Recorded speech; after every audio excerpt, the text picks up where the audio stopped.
ngerti ra kowe iki jan-jane ora pantes lungguh dampar Negara Ngastina kowe ngerti apa ora sing duweni wewenang tumrap Negara Ngastina Wiming Pandhawa mula ning kene Werkudara ora nrimake Duryudana lungguh dampar Negara Ngastina dampar aja lu dampar tak jaluk enehno Werkudara Puntadewa sing menang lungguh dampar Wilatala jagat dewa Bathara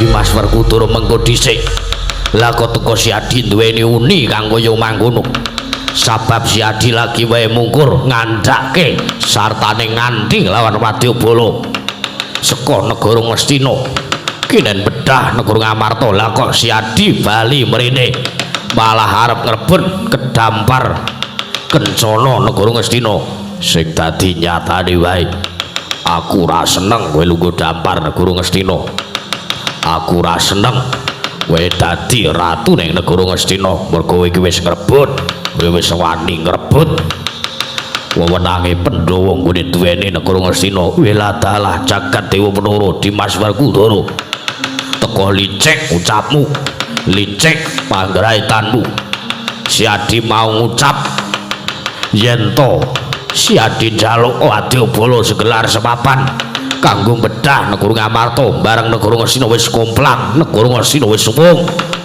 Si Adi bali mrene lah kok malah arep gawe ringkih kakange malah arep gawe ringkih Prabu Duryudana rasa kakean cangkang jagat dewa Bathara Dimas Werkudara sing sareh Dimas Werkudara mau ngandhake yen to bakal bedah Negara Ngamarta sing arep tak bedah Ki Ngastina sareh ora iso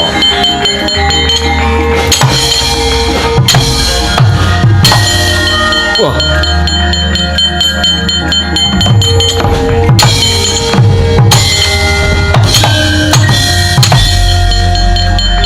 waduh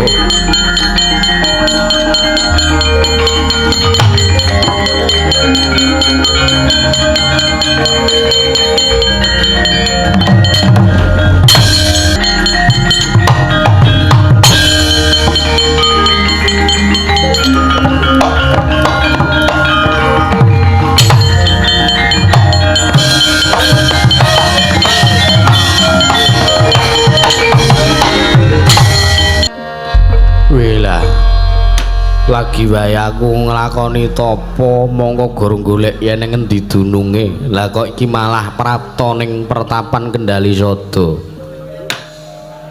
wo ngrekasake anak-anak kowe jenenge ra wong gerang ora ngerteni digoleki malah rene wah iki gak goleki senengane kaya ngono sampun-sampun sare sabar sare timbali wae kowe kok ngendi Pak Pak, kok ngendi? Wah, duh.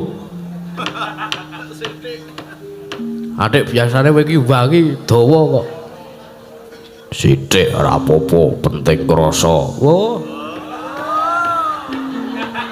Ajar-ajarane sapa iki angger ngene iki wah jan-jan. Kok ngendi? Saka kono. Arene ndi? Rene. Lho. Apa we krasa do tak rasani do tak goleki sampean krasa? Wah. Lho. Kok ora krasa kepiye to? Gur cilik. Lho. Ora maksude aku karo sampean ku goleki Srana Tapa, Srana Semedi. Ki mau Pak Di Siwa Senggana ya wis goleki. Iya, saka ngendi wae Yayi Werkudara? Aku saka Teleging Samudra Indi. Lho, ngupadi apa? Ngupadi wujude banyu suci Prawitasari. Lho, apa ya kasil Di? Kasil. Iku malah duwe ning kene iki karepe piye? Lho iki pertapane Anoman. Ora, kowe kuwi kok iso ning kene. Sapa? Ya kowe kuwi Muyuk. Lho ya iki pertapanku lho Di. Iki pertapane pun Kakang. Wih cah kucluk kene gini barang. Eneng, ngapa? Wah, bungkek nang kene. Iki Kakang Mas kula sowan ngersanipun Kakang Senggono. Yo, sakarepmu. Iki bocah kaya ula barang ning kene. Iki Rama Kyai kula ingkang sowan wonten ngersanipun Siwa Senggono. Yo. Kae buri dhewe. Ning wong ket mau pringas-pringis. Sawa wae. Lho apa pangling lho? Sawa. Kae genah Pragota. Prawata, Pragota. Wah, pangling karo aku iki sajae bocah ki wah jan wis ora. Aku Werkudara Prawata, Pragota. Iya. Wah, senengane kaya iso ora. Kuwi bocah tangane kaya gunting. Kuwi anakmu ngono kok. Sawa, Gatotkaca. Ngapa? Ngono kok njur lupa ingatan lho ra. Iki kesuwen lehmu ta apa? Pirang sasi? Petang sasi sapa? Ngasih lali karo kanan Pandhawa. Dasena. Piye, Pak? Senggono. Piye, Di? Anane aku prapta rene iki. Wong arep ngaturke, aku mau arep omong. Yen to panjang kaku wis kelakon, syukur binagi 1000. Alhamdulillah. Terus arep ngopo? Syukuran ingkungan ngono. Wah, nek guru tontekke. Heeh. Yo. Mulane aku ora arep ngenekke suka, mono suka ning arep tak wiwiti. Nggonku nglakoni ngucap syukur ngersane Gusti mergo nglakon panjangane Werkudara iki kanthi sarana peperangan. Lho, peperangan kepiye? Bareng tak rasa sak banjur aku entuk wangsit saka dewa kelawan apa sing tak gawe iki mau. Wah, wong-wong Ngastina kuwi ora patut urip ning Ngastina.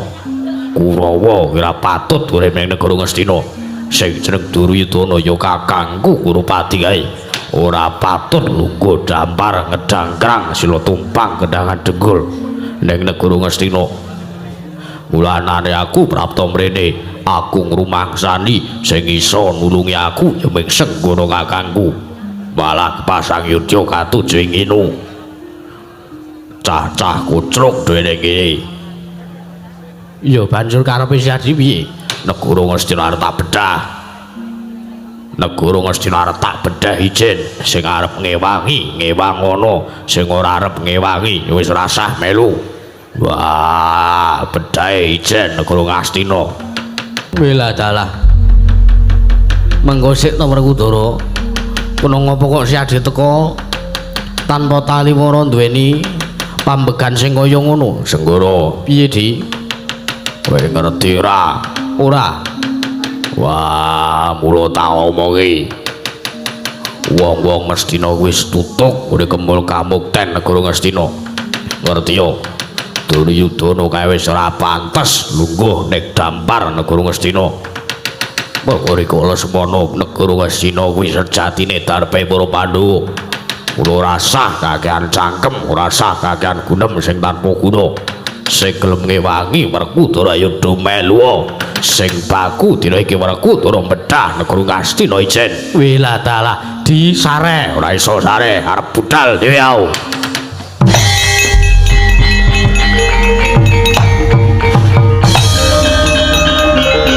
Wela.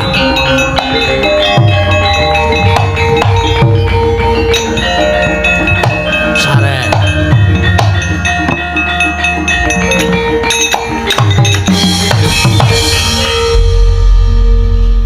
Kakang Senggono dadak mendhek aku. Sareh riyen. Sareh kena kan ora? Oh iya. Mengke riyen.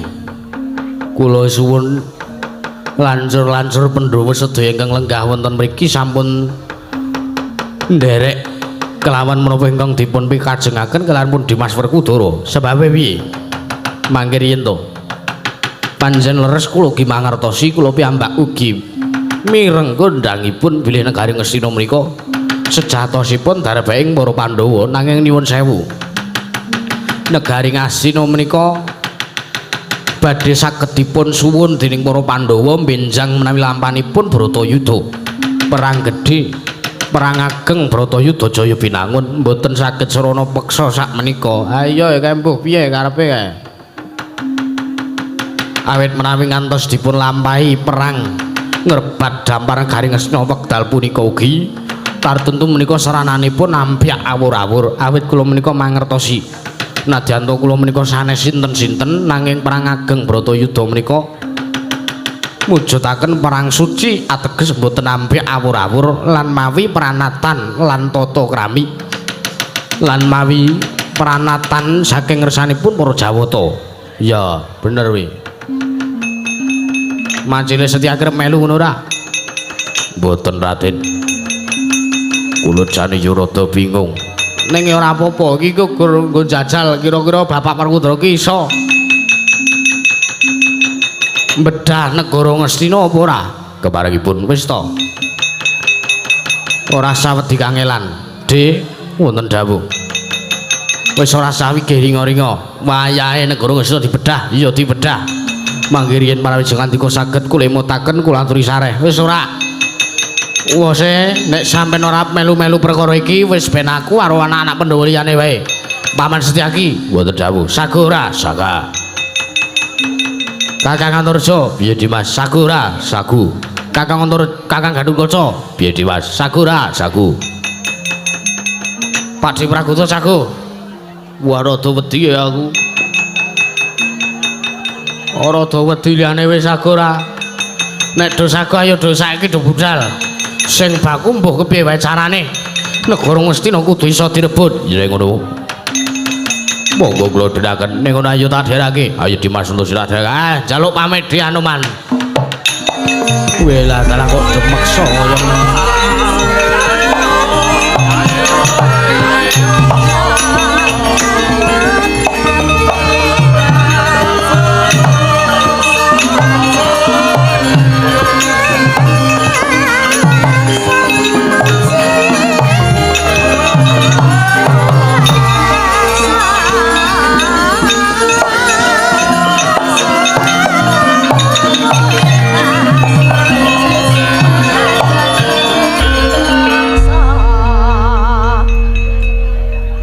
Mboten budal, Pak.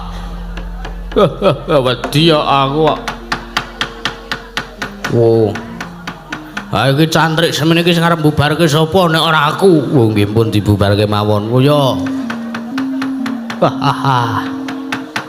Malah kanane dadi kaya ngene. Kriwikan dadi grojokan.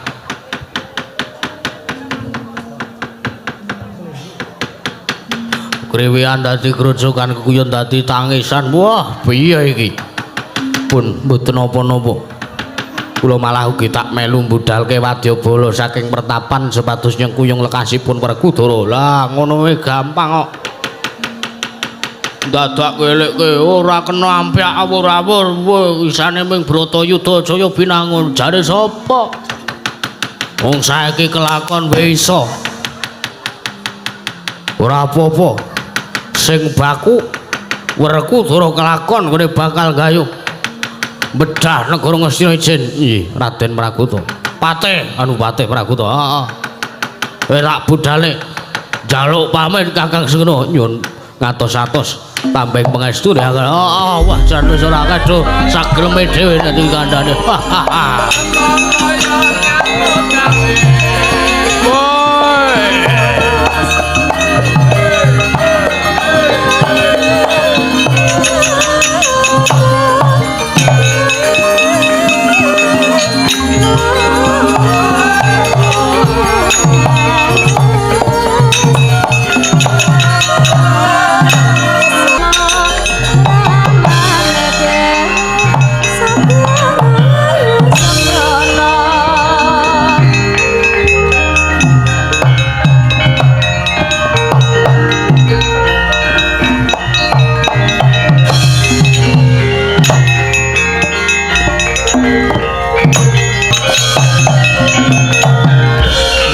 Anggrus sumbar Mawalindo bumi kancing kumalu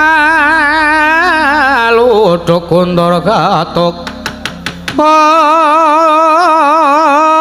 hong Malu Dukundor katuk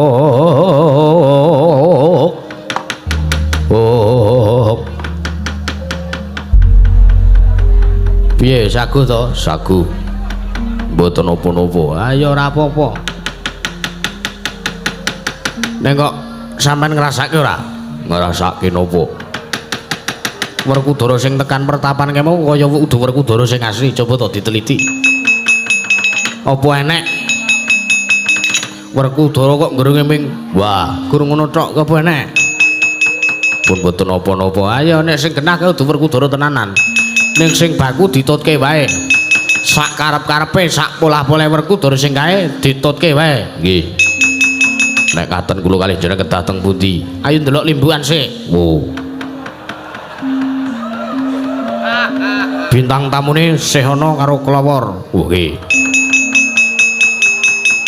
nek katen bar niku bar kuwi budhalan nggih wis ayo saiki didelok sik eneng apane nggih nggih pun kira-kira Antasena kula dherekaken wis ora apa-apa iki dasare sing dijaluki ngene iki ya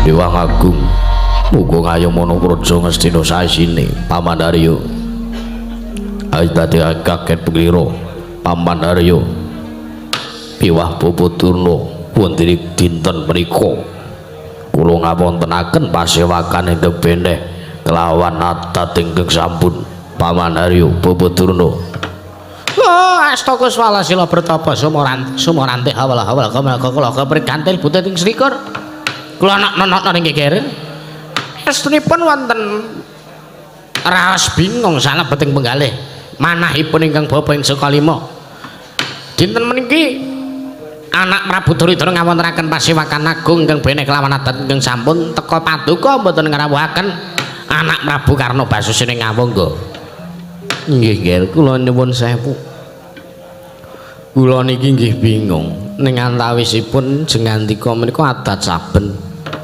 menawi ngawontenaken pasewakan ageng tara tentu nglempakaken sangya para kawula sagung para kawula dasih sak wonten-wontenipun kawula nglempak wonten madaning praja negari ing Ngastina nanging kula nyuwun sewu sak gendhagan menika paduka mboten ngawis sangjaning para kawula Nayaka miwah Punggawa Senopati ugi mboten den aturi sepados rawuh anak Prabu Karna mboten wonten ing madaning pasewakan kula nyuwun sewu menika badhe ngrembak bab perkawis menapa nggih Paman wonten dawuh panjenengan anggen kula ngawonten pasewakan menika kula laku sidhem sesideman nggih lajeng badhe ngrembak menapa kula namung badhe ngrembak babakan kados pundi sarana damel ringgih pendu mila pasewakan iki mboten kula babarke kanthi wigati estu mila kula mboten ngrawuhaken Kakang Prabu Karna kula mboten ngrawuhaken saking para kawula negari Ngastina awit menika namung bab perkawis pribadi antawisipun ingkang putra putri Dara kaliyan kadang-kadang kula para Pandhawa enggal sok kapan kula iso nyumurupi Pandhawa mati welah lho kok ngoten to nggih kula nuwun sewu sing adat saben damel karti sampeka niku sok Kakang Prembadurna wah sampeyan aja ngawur-ngawur sak gendhakan iki kula akhire iso mikir merga nuwun sewu Werkudara niku wis bola-bali ajeng dipateni nalikanipun rumiyin kobare bali sigala-gala Pandhawa mboten mati nanging malah wonten korban saking negari Ngastina nggih menika pun ingkang Paman Paduka nggih pun Puruncana iki kula nuwun sewu cobi diteliti babat Wanamarta Bratasena kon babat dimen mati wonten telenging negari Wanamarta telenging wana marta utawi alas marta ning malah Werkudara angsal triman entuk kraton entuk negara malah sakniki dilenggahi kecepriki sateruse kalian para Pandhawa. Nggih. Ugi kula aturi supados kula dhawuhi supados minggah wonten tenging Gunung Candra muga malah pikantuk kanugrahan. Cobi to. Werkudara niki kurang ketrima kepiye uripe? Werkudara niku kurang ketrima kepiye uripe? Dijangka patine kepiye wae? Patine digoleki karingkiyane. Werkudara mboten badhe ringkih. Werkudara randang mudar, Werkudara randang mati. Ning malah sansaya ruwa, malah sansaya biruwa, malah sansaya kuncara. Pandhawa niku ngaten niku. Nanging menapa mboten wonten pitedah sanesipun kejawi saking damel ringgipun para Pandhawa kanthi srana nggih sampun kasebat niku kula awit kula mireng bilih wonten madyaning samudra Indi menika para Jawata badhe matedaken kanugrahan. Wah niku. Nggih. Nggih, cobi to. Nggih nek ngaten kula tak nimbali kalih Werkudara. Awit Werkudara niki nggih jane pun dangu pun kala kawit kala wingi Werkudara badhe kula dawuhi supados nyemplung wonten ing samudra madosi wujude banyu suci Perwitasari. Nggih. Nggih namung srana menika ingkang kula tenggo wekasan Werkudara mati wonten ing samudra beberban.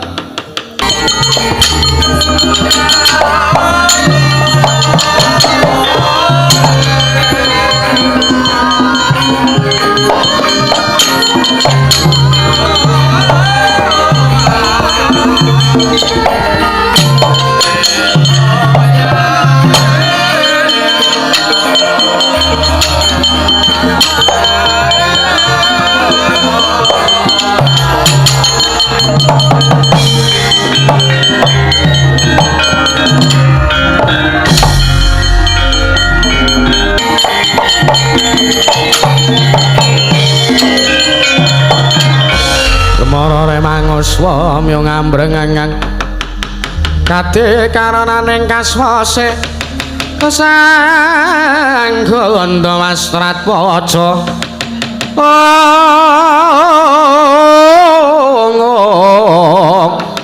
leng lalu angolate surya mangrangsang wayah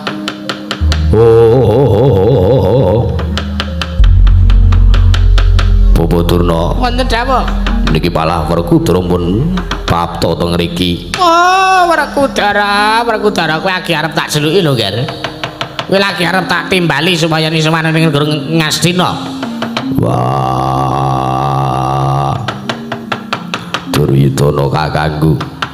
Aja kaget aku sing prapta ning negara Ngastina. Ya Dimas Werkudara ning ngowo. Yektine praptaku iki ora mergo ditimbali karo Durna bapakku. Mergo pancen ana pepinginan jroning atiku aku kepengin sowan ning negara Ngastina. Ya Dimas wigatine apa? Aku wis kasil ngentukke banyu suci Perwitasari. Mula aku arep seneng-seneng rupyan-rupyan kanthi kelawan Duryudana kakangku. Kagiat risang kapirang urinanggul kinempet-kempet dusang retnaning bawana.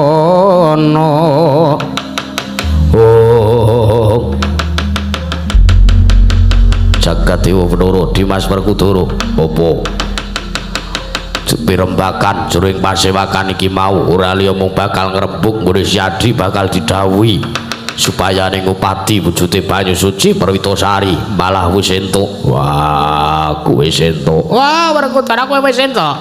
Wis. Aku lagi arep ngakon karo kowe lho Werkudara. Aku lagi arep putusan karo kowe, aku lagi arep dawuh karo kowe, kowe takon goleki banyu suci Perwitasari. Apa ning kowe malah wis ngentuke? Oh ya syukur, Ger, syukur. Banjur kowe mrene ana wigati apa? Aku mrene iki ora liya mung arep njaluk bebungah. Bebungahe apa Dimas? Dudu wujude brana picis lan derajat pangkat. Aku mung arep njaluk supaya ning kabeh wae wadyabala saka negara Ngastina ngebyuki negara Amarta. Lulire piye Dimas?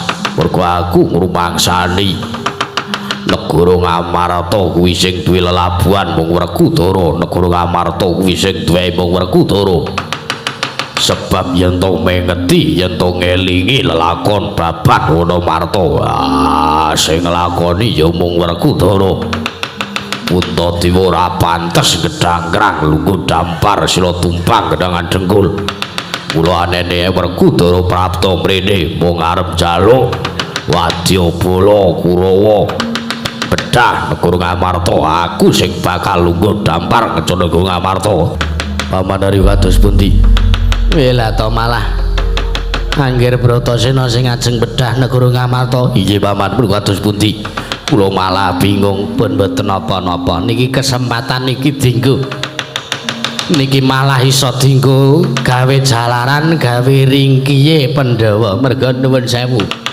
Werkudara niku dayane Pandhawa nggih lah nek Werkudara kok mbalela saka Pandhawa tentu Pandhawa ringkih Pandhawa mboten gadhah kegiatan pun di nut mawon pun di melu mawon ajeng pripun ya Dimas yen to Siadi njaluk Wadyabala segelar sepapan Kurawa 100 ngebyuki negara Ngamarta kanggo Siadi arep bedah negara Ngamarta pun Kakang Saguh nglakoni wah yo nek ngono tak jaluk sekuni bapakku inggih Kurawa diketapke aja nganti sing keri bedah negara Ngamarta nek padha ora iso bedah negara Ngamarta tak bedahi dhewe negara Ngamarta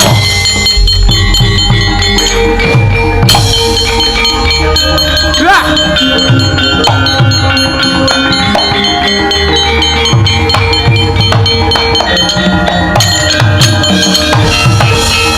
wah piye nika pripun nika lagi dadi kangane kaya ngoten Bapadura menawi jenengan niku mboten sarujuk mboten sah tumut-tumut perkawis menika oh sarujuk mawon nek kula sarujuk mawon jalaran niku nggih sing kula karepke kula kok bingung ningan bingung kados pundi Werkudara niku ora adat sabene mungsuhan karo Pandhawa lha kok sagendangan iki Werkudara kok sengit karo Pandhawa arep bedah negara Ngamarta wis to Kakang Dura ora sah gawe perkara sing neka-neka kuwasa sing baku Kurawa diketapke ngebyuki negara Ngamarta kene ta niki perkara logika niki perkara rasa ora sah dirasake ora sah dipikir sing penting nyambut gawe sing temata wae kok senengane kaya ngono ora wah kula kok tesih bingung Werkudara kok sagendakan iso mbalela wis ta merga Werkudara rumangsa duweni hak celana Gus duwe wewenang Werkudara niku duwe wewenang merga Werkudara niku sing riyen sing pun mbabati Wonomarta niku mun Werkudara lah kok saiki sing dadi ratu kok Puntadewa lah nek cara kula niku nggih mboten normal sing kedabikan kula kok sing dadi ratu sampean sing ketayalan golek utangan kula kok sing gawe omah sampean coba man pikir ya lah nggih mula niku sing ketayalan mayang kula sing entuk bayarane akeh kok luwih sampean lho sampean iki dasare tukang nyaluk kan dhisik wis ndak Kurawa diketapke oh mangate nyuwun pamit kere Kurawa badhe kula ketapaken bidhal wonten negari Ngamarta Bapadura katos-atos Bapadura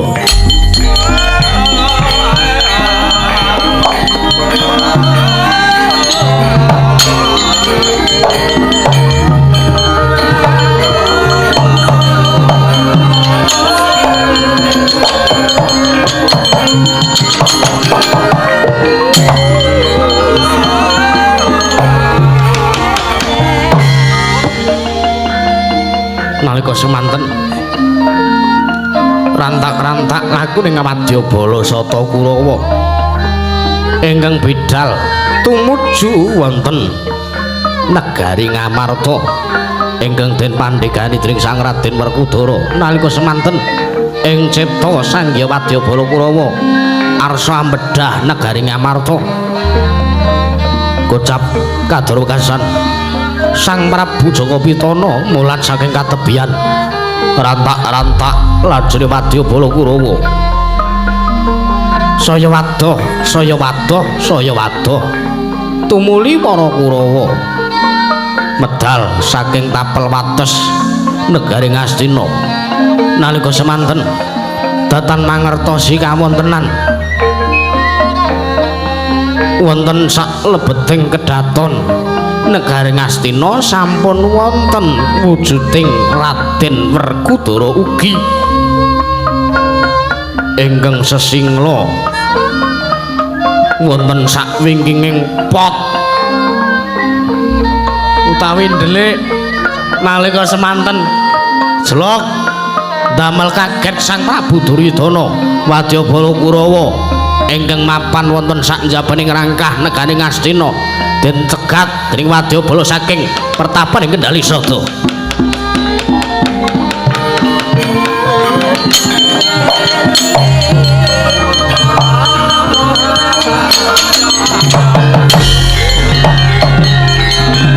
Dimas Werkudara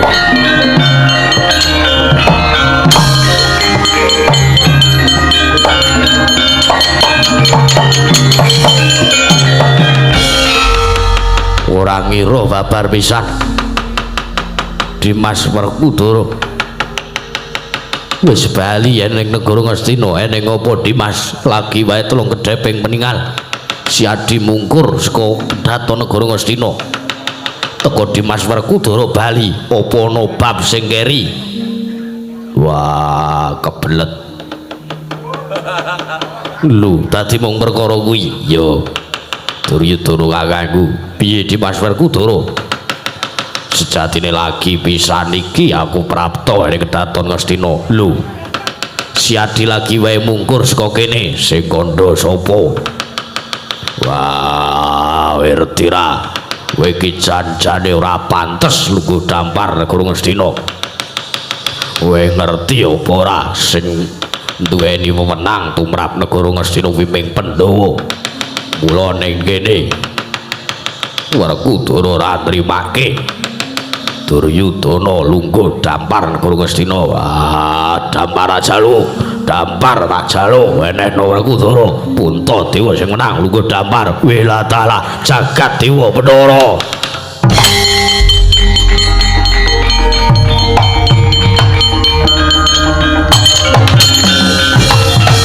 Dimas Werkudara mengko dhisik lah kok teko si Adi duweni uni kanggo yo mangkono sabab si Adi lagi wae mungkur ngandhake sartane nganti lawan Wadyabala saka negara Ngastina kinen bedah negara Ngamarta lah kok si Adi bali mrene malah arep ngrebut kedampar kencana negara Ngastina sing dadi nyatane wae aku ora seneng kowe lungguh dampar negara Ngastina aku ora seneng kowe dadi ratu ning negara Ngastina mergo kowe iki wis ngrebut kowe wis wani ngrebut wewenange Pandhawa nggone duweni negara Ngastina Wilatala jagat dewa Bathara Dimas Werkudara teko licik ucapmu licik panggraitanmu si Adi mau ngucap yen to si Adi njaluk Wadyabala segelar sepapan kanggo bedah negara Ngamarta bareng negara Ngastina wis komplang negara Ngastina wis suwung si Adi bali mrene lah kok malah arep gawe ringkih kakange malah arep gawe ringkih Prabu Duryudana rasa kakean cangkem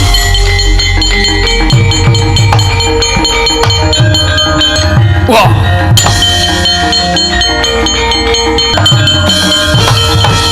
jagat dewa Bathara Dimas Werkudara sing sareh Dimas Werkudara mau ngandhake yen to bakal bedah negara Ngamarta sing arep tak bedah ki Ngastina wah sareh ora iso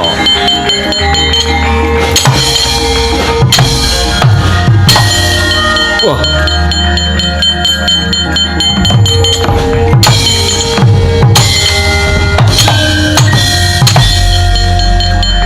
waduh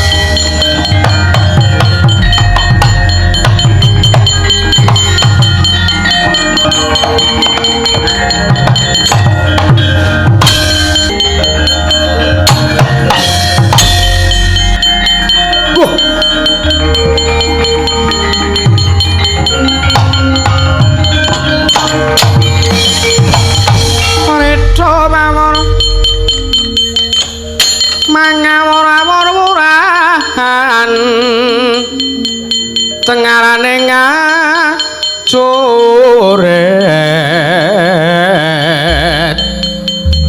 kong maguru kongso tetekatya butula Purban sriting turangga asri rakata ingkang tuju layu sabet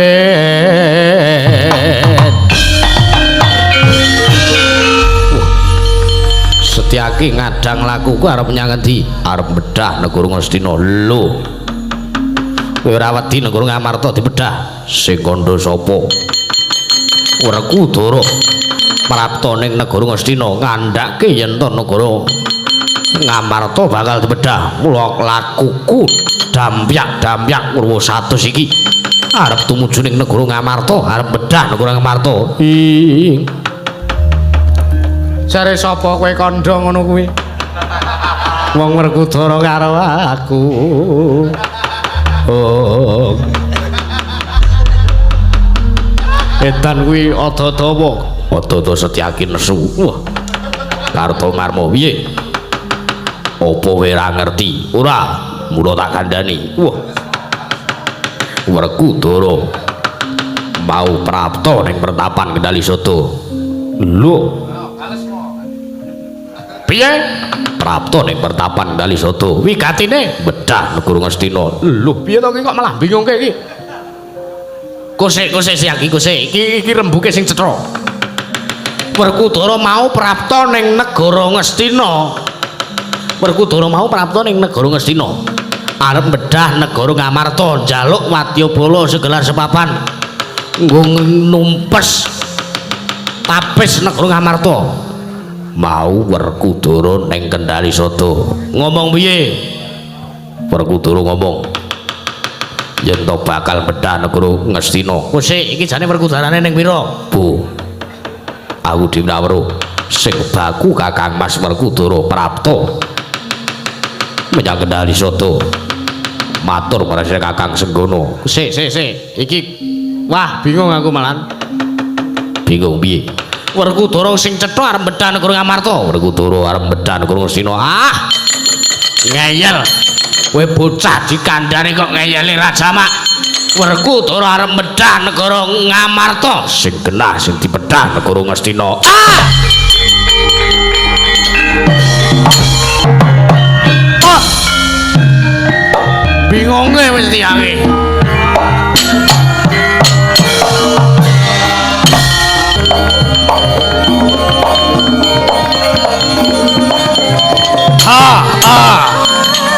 Oh, hut,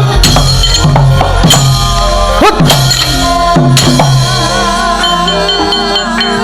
ha,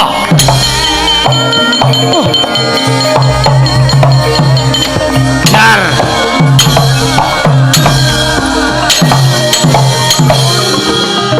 ha.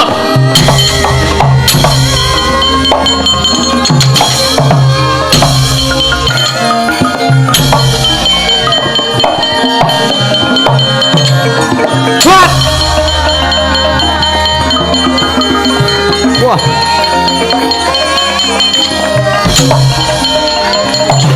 Ah. Sampai to. Hop. Sajak gas nut. Ah. Ha.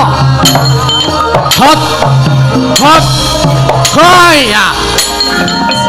Mati. Hot. Wah. Ha. Hot, wait.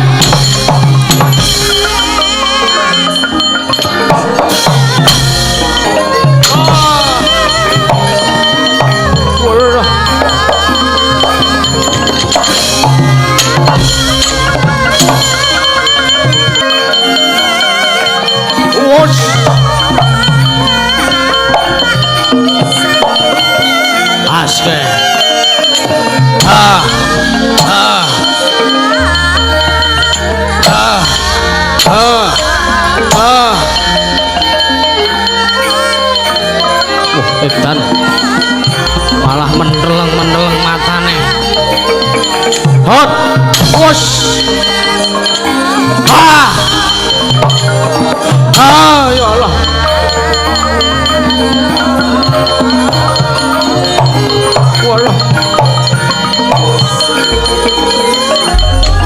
Hai. Ah. Hai alah. Ah. Us. Ah. Oh. Hut. Ah. Sampai toh. Edan.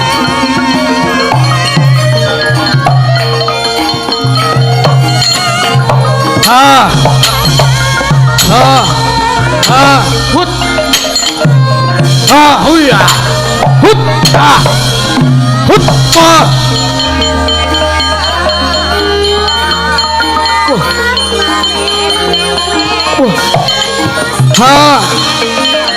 Oh iyalah. Oh iya nggak. Oh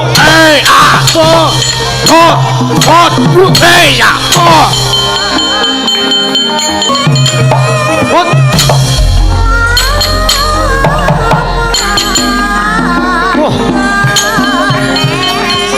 Tenono we.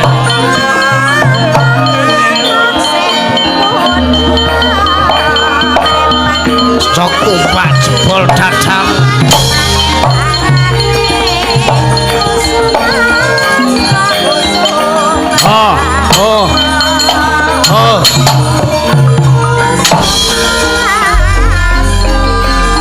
Edan.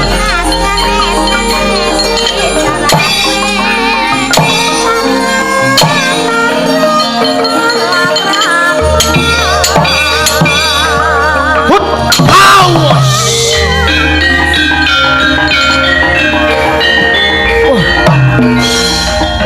Bahaya.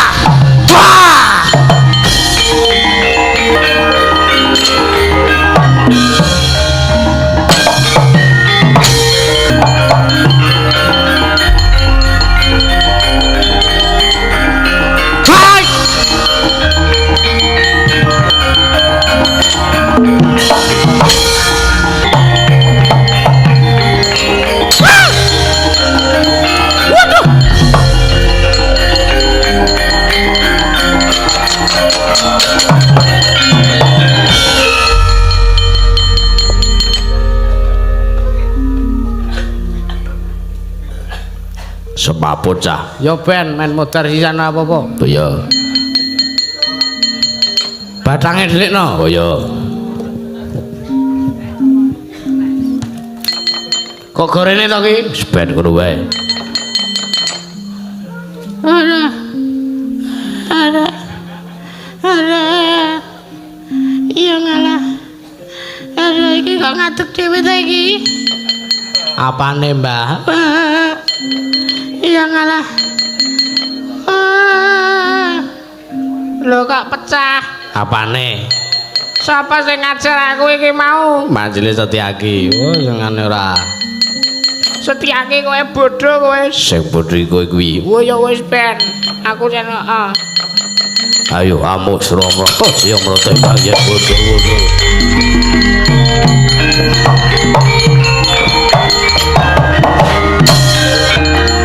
Weh.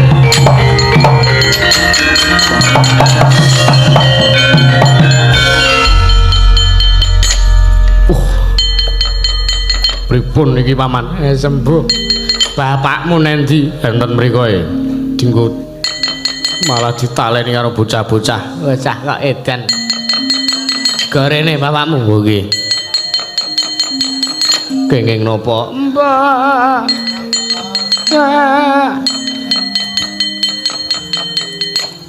Pripun iki Desune? Wis ayo golek dalan liya wis sing baku tekan negara Ngamal. Wah, kurang ajar bocah-bocah kok kejati. Sing digoleki apa lho?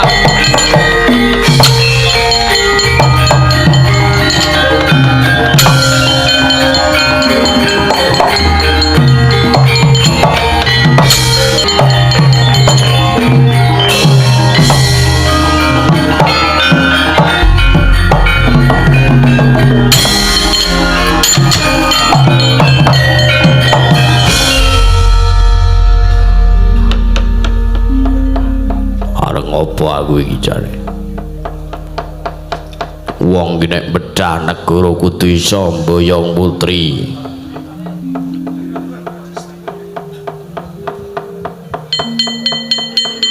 Banowati enek. Wah. Kurawa ora ketok wis ben. Wis dune Ngamarta Gaya ben. Sing baku negara ngesak bedah. Mbok dadine Banowati gandrung pokoke.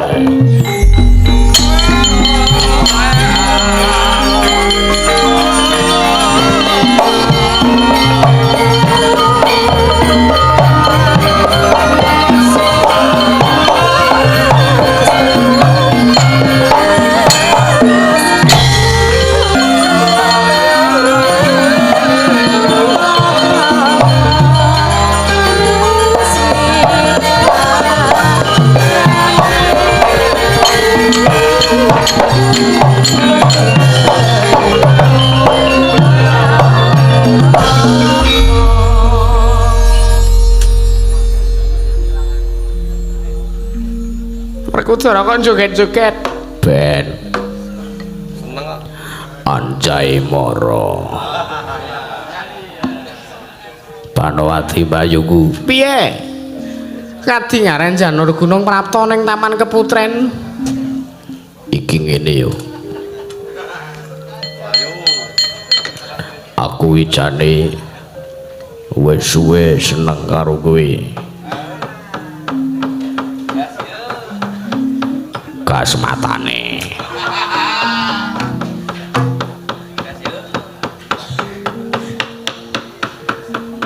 gelem ora karo aku batu-batu bar Werkudara aja edan lho kowe Werkudara aja edan aku wis kagungane kakangmu ya Sinuwun Prabu Duryudana saiki tak takon piye apa kowe tau anak-anak karo Duryudana kakangku ora tau nah mergane gune Duryudana apa ya mong batu-batu bat ora lumrah mulai ora bisa sprene durung bisa duwe turas Wurya mulane Praptaku rene iki jane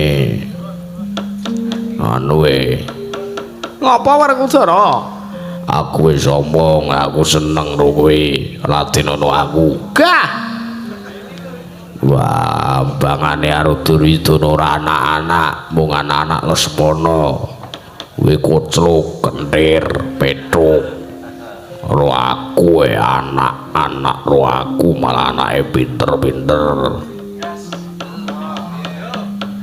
Werkudara tak omong ya Werkudara aja pisan-pisan kowe karo Banowati kaya ngono aku ki mbak yumu dhewe arep kae mbak yuku dhewe nek seger batu-batu bat lho ya ora kamu gawar kamu aku megah lho aku megah rasa muter-muter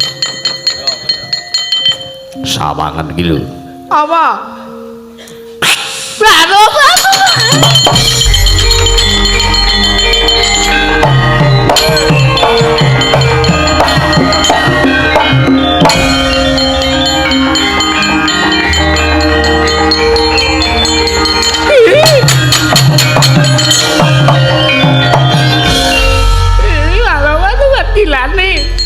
Gilane ora lumrah mongko biyo bolengen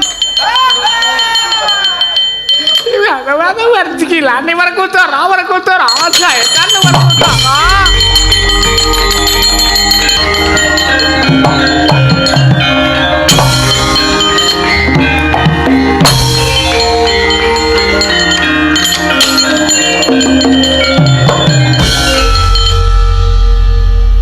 dudu apike wong ana malah mlayu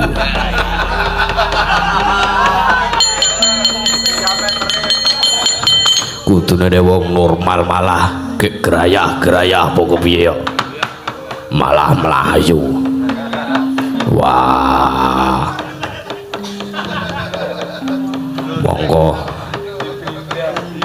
monggo aku iselake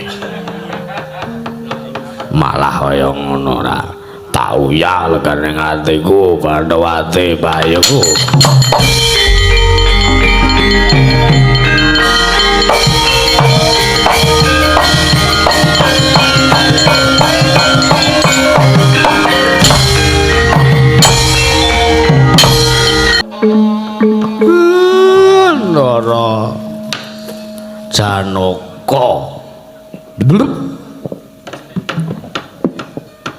Kepareng nyadong dawuh Gus enten napa kok sajak sungkawa manahipun anggenipun rawuh wonten ing Karang Kadempel. Gus enten napa Gus? Ndara kula aturi paring dawet anu dawuh Kakang Semar. Kula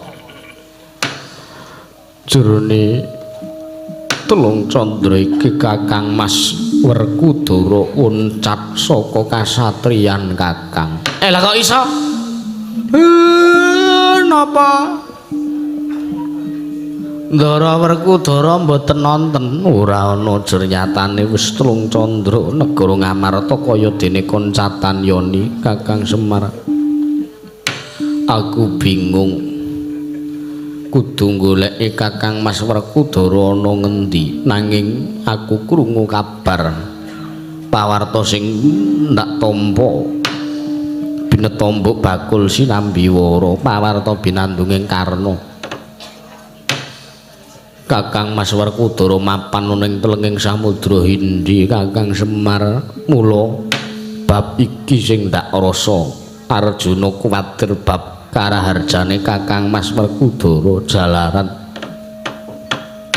aku wedi yen to Kakang Mas Werkudara ngasih nandang apa-apa jroning mapan wonten ning telenging Samudra Hindi Kakang. Lah kok iso le mapan wonten telenging samudra niku kepripun critane Gus? Mbuh Kakang Semar aku dhewe ora mangerteni. Apa to sababe lan apa wigatine dene Kakang Mas Werkudara mapan ana ing telenging samudra? Lah nek ngaten auli. Diupati mawon teng telenging samudra ini pun dinteni teng pante mawon. Teng pinggir segara mbok menawa mengke wonten trontong-trontong sering pepadang Gus. Iya Kakang Semar ayo tak derake. Ngelmu iku kelakon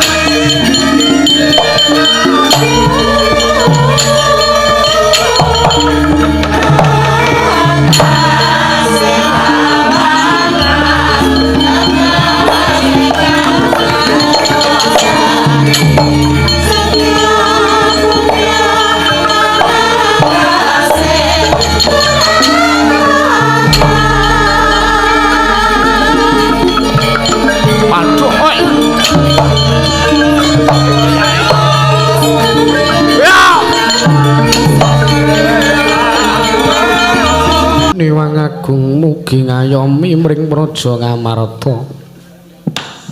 Koko Prabu sewu-sewu kalamatanipun ingkang rayi tadah wadana. Ing mangke kula nedya nyuwun priksa dhumateng Paduka Kanjeng Koko Prabu. Teka kula nyuwun priksa babagan Dimas Werkudara ingkang mapan wonten pundi.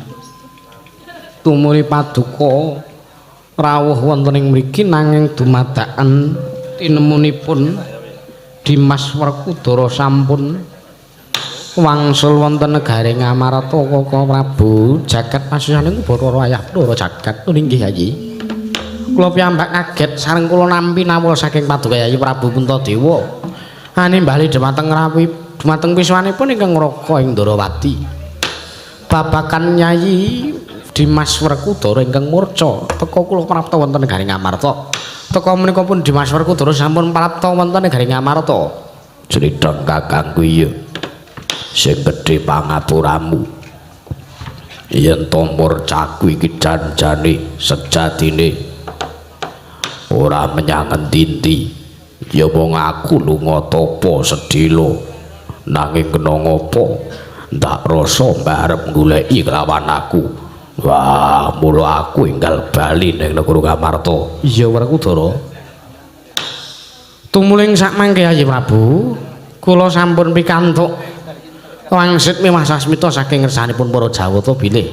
Kula kedah medharaken ngilmu sangkan paraning Dewadi nggih ingkang winastan ngilmu kasampurnan.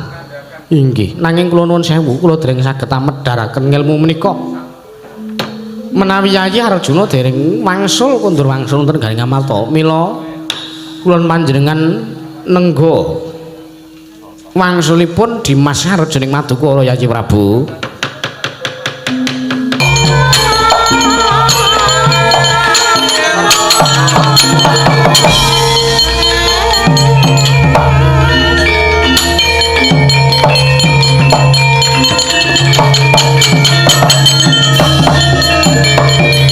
Permara remangus swamya ngambrengangang kadikarenaning kas pasek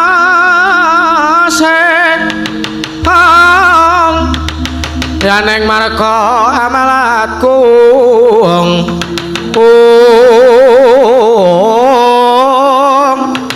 sang kanda wastrat maca lang-lang lalu angu ulati Surya mangrangsang wayah umyong swara waryanto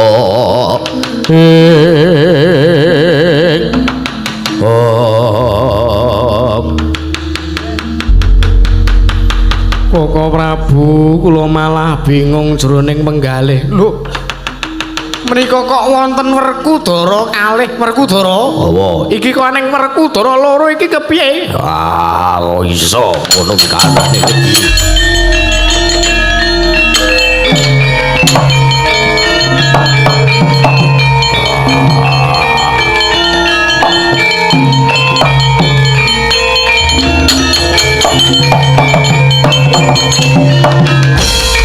Kowe sapa wani prapta negara Ngamarta?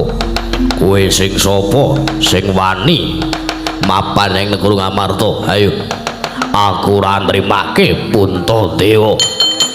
Dadi Nalendra ning negara Ngamarta, negara Ngamarta arep tak bedah. Negara Ngamarta tak dadake kukupane Werkudara. Ternyatane aku sing duweni labuhan tumrap negara Ngamarta. Kowe sapa wujude Werkudara? Wah, kowe mung Werkudara palsu.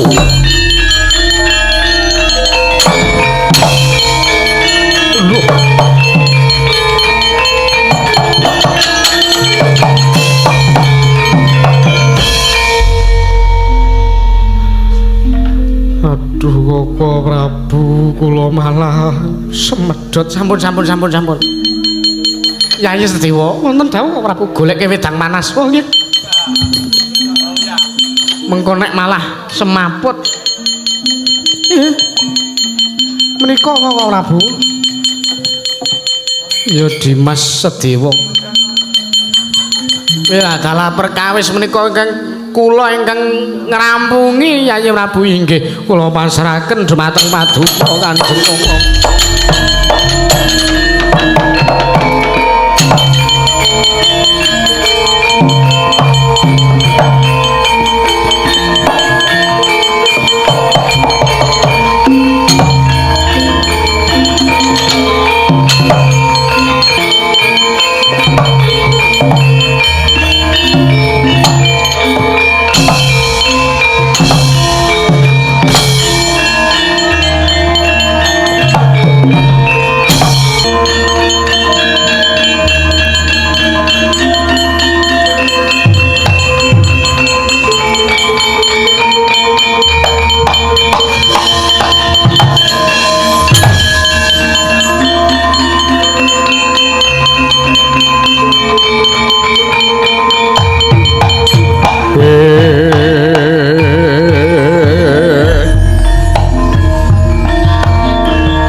janing kaloka kadhe langit mambang tepas layan tanupan maneka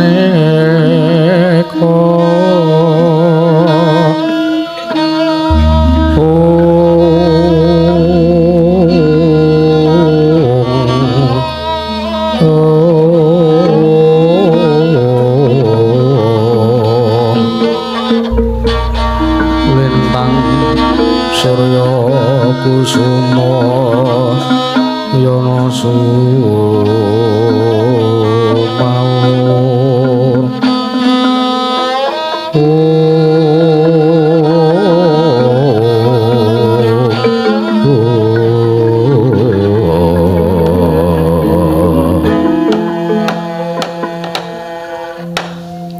wah gawe kaget atiku bareng sing jugarke topo wenang kakekku wah kaki wenang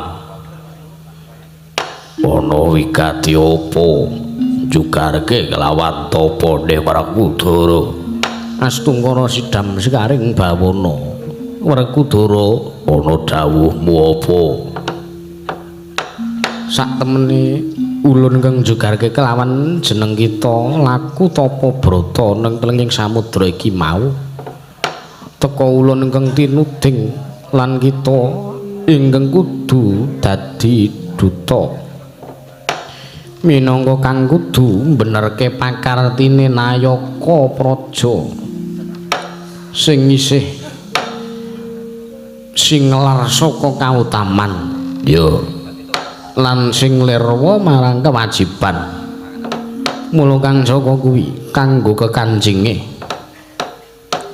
kita ulun paringi kanugrahan yaiku wahyu kawibawan ya wahyu katentreman uga kasebut wahyu cempaka mulya sebab wis tutuk jejibahan kita anggon kita laku tapa brata ana ing telenging samudra Indiki mula diage tampanana wujuding wahyu cempaka mulya ya wahyu katentreman ya wahyu kawibawan iki mau Werkudara gonjang ganjing langit kelap-kelap katon lir kenjang alis risang maweh kahandrung wahyu wenang kakekku aku ngaturke panuwun sadurunge teka wis ngerteni kelawan pasambate Werkudara iya Werkudara mula diage tampanana wujuding wahyu cempaka mulya ya wahyu katentreman uga wahyu kawibawan iki Werkudara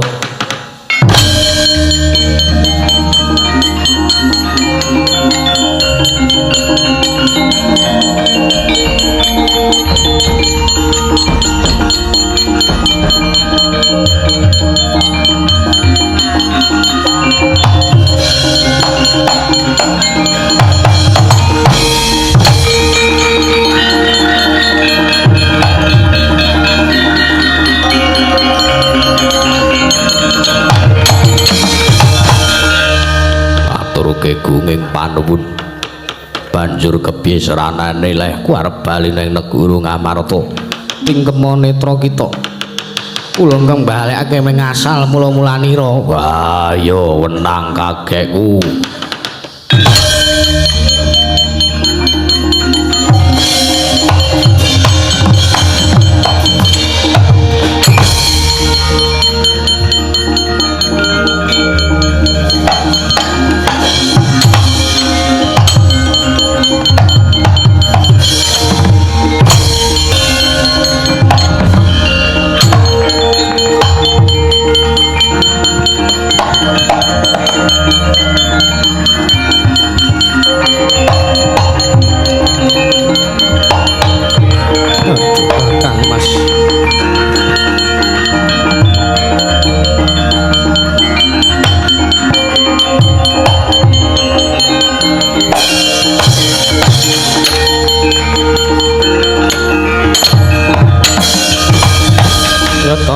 putra saking kutha Sakura kula Yanamutusa sang sri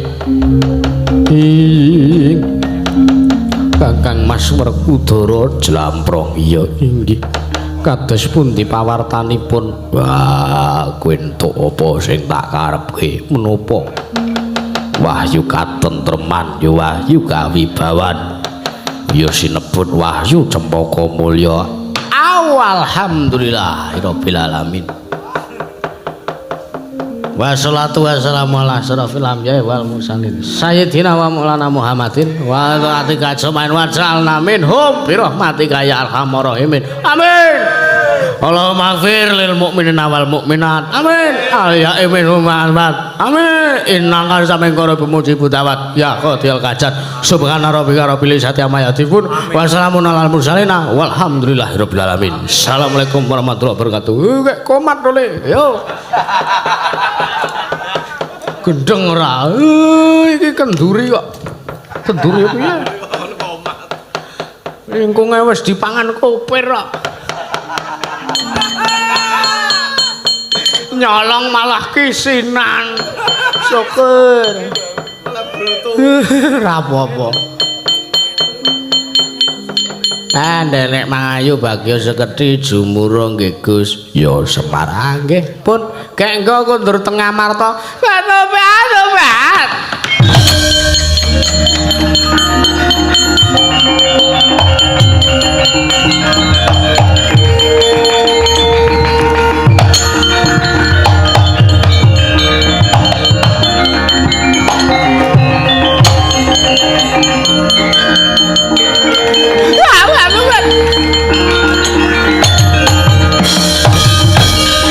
Manudya yutama ngambar arum sang kusuma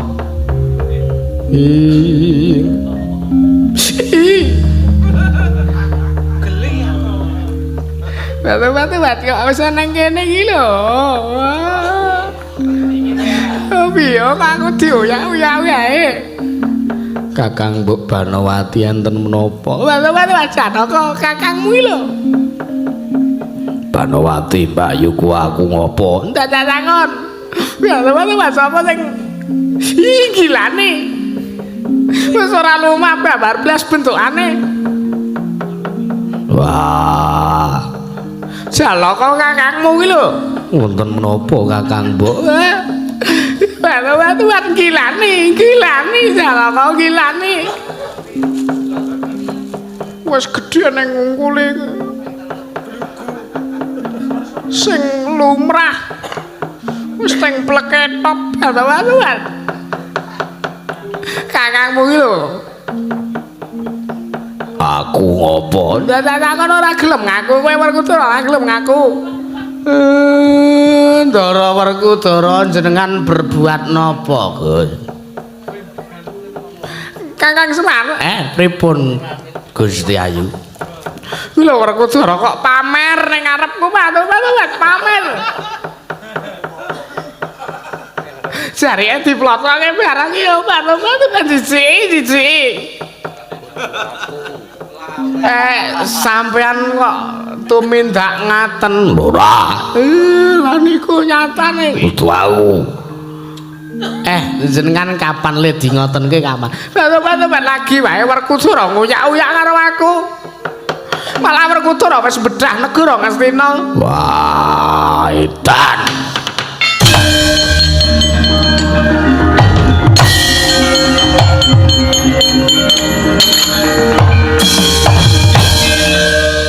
Sampun Kakang Mas Werkudara pun bidal ning gilane lho Janaka gilane napa nggen kula mawon batu-batu iki malah luweh medeni ya ayo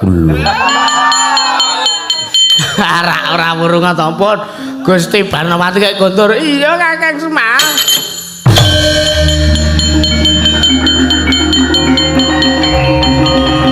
tak oleh.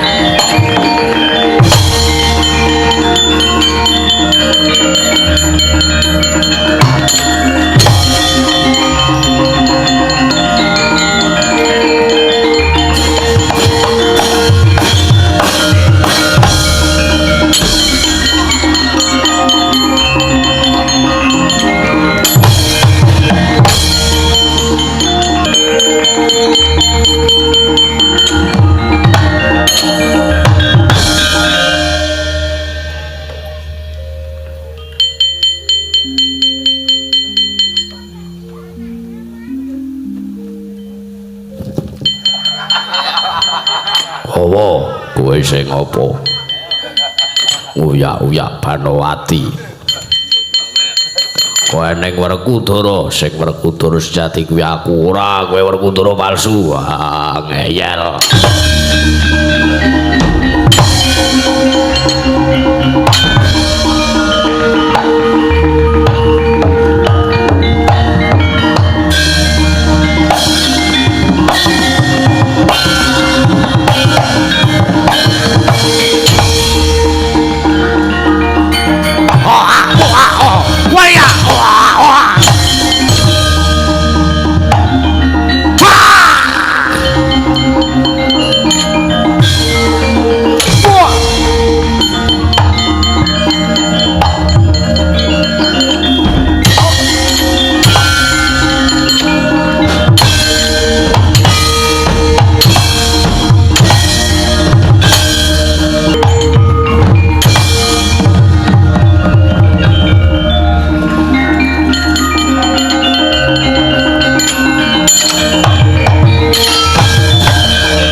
Wah.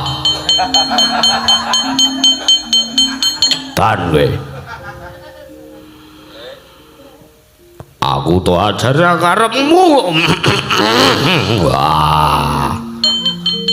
Giget siung pengapit.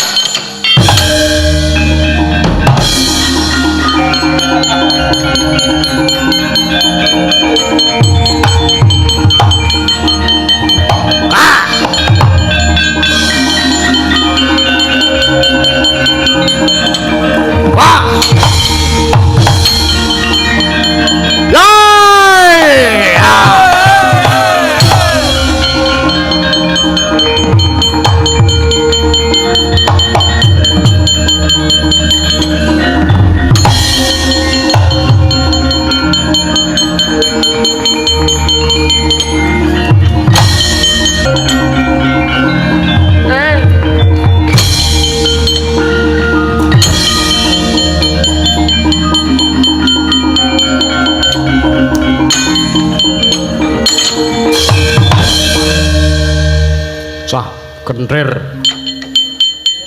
Oh, Ana wong mabur cathok. sing iso nulungi aku guru kowe. Ngapa? Werkudara nyokot. Lho kok Werkudara nyokot.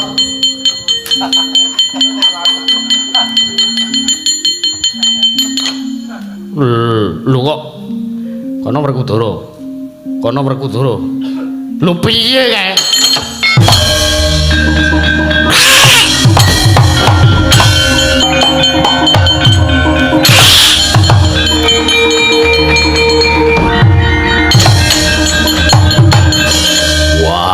Edan aku kae munyuk konangan no.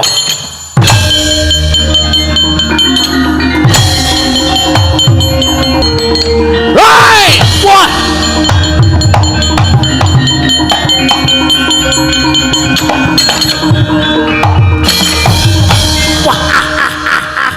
Wah, bangsat. Konangan Romunyo. Ayo kowe bali apa pilih mati pindho ya? Ya tak bali ya. Hei!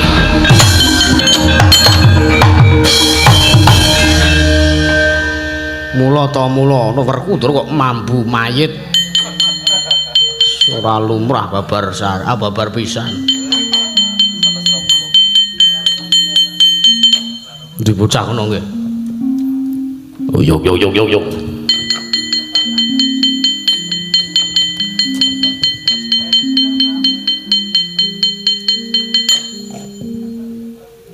Wis rampung. Rampung piye? Wis Werkudara sing ngamuk kae wis mati. Tenane. Dosa muka kok kae. Ya tur nuwun. Wis tak bali Kendali Sodo.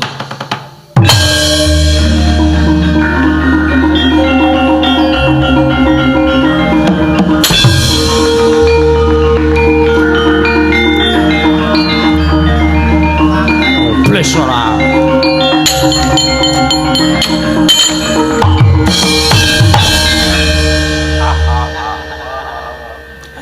Sirku arep tanggung dolanan layangan. Ben ben wayahe baline Ngamarta.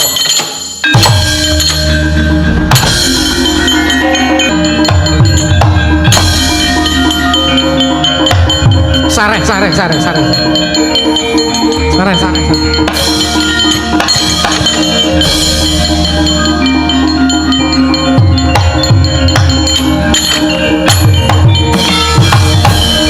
Wis Werkudara wis. Aja campur karo Werkudara wis.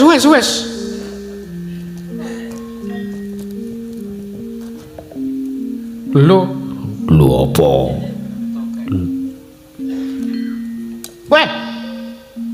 Weh apa?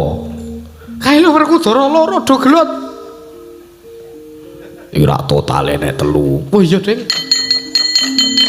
Werkudara aku njaluk pintos raya ya Werkudara. Awa. Kae neng kono ana Werkudara padha gelut. Aku Werkudara kang sejati, kae mung Bitowarna.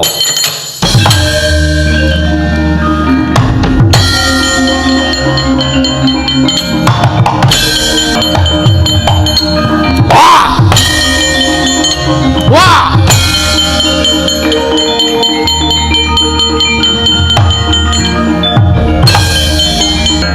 Oh!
Apa?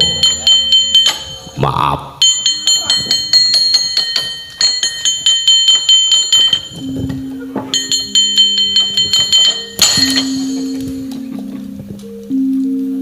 Aku sih kata, Apa? kok dadi Werkudara barang kowe? Wah, pamriye ben pendurah gudang. Kok dadi Pandhawa barang kowe? Kabut. Wah. Ngeleh wetengku. Wah. Pengen mangan Pandhawa to kowe? Iya. Bali. Mbokmu tak bribik lho. Iya. Ayo bali kok kowe kala ketek. Iya, njaluk pamit.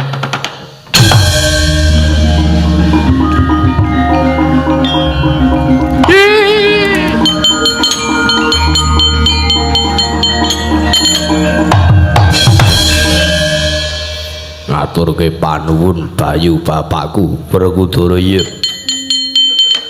Lah ngene iki lho, iki pelajaran Antawacana iki ngene iki.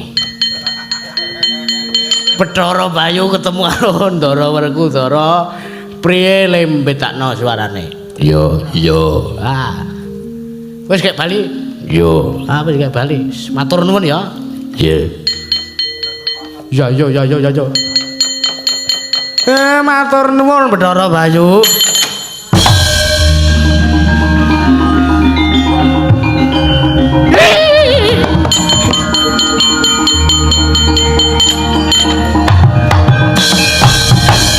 Matur Ndara Werkudara. Piye Semar?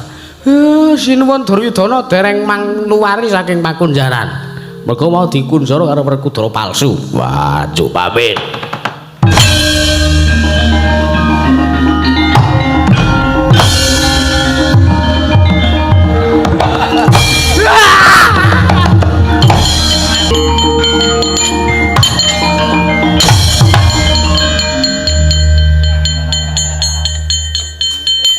Wah, edan.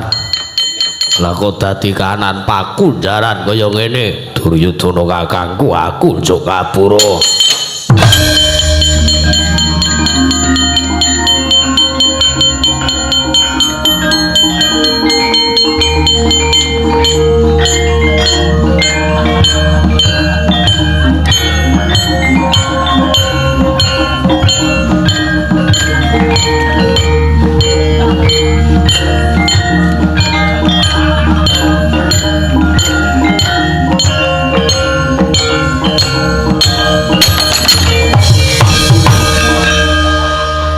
Rata laruta sakaing kutha Sakurukula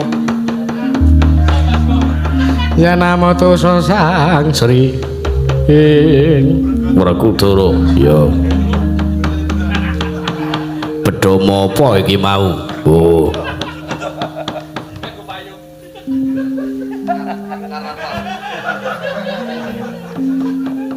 apa kuwi bo aku njung ngapura mergo janjane sejatine sing bedah negara mau dudu aku lan Werkudara sing matur yen to arep bedah ngamarta mau dudu aku mula yen ngono ana Werkudara papat ana Werkudara papat wiladalahitan waduh banjur kepiye kahanane Yayi Panowati aja kuwatir aja sumelang lho Panowati ora tak kapak-kapake. Tara.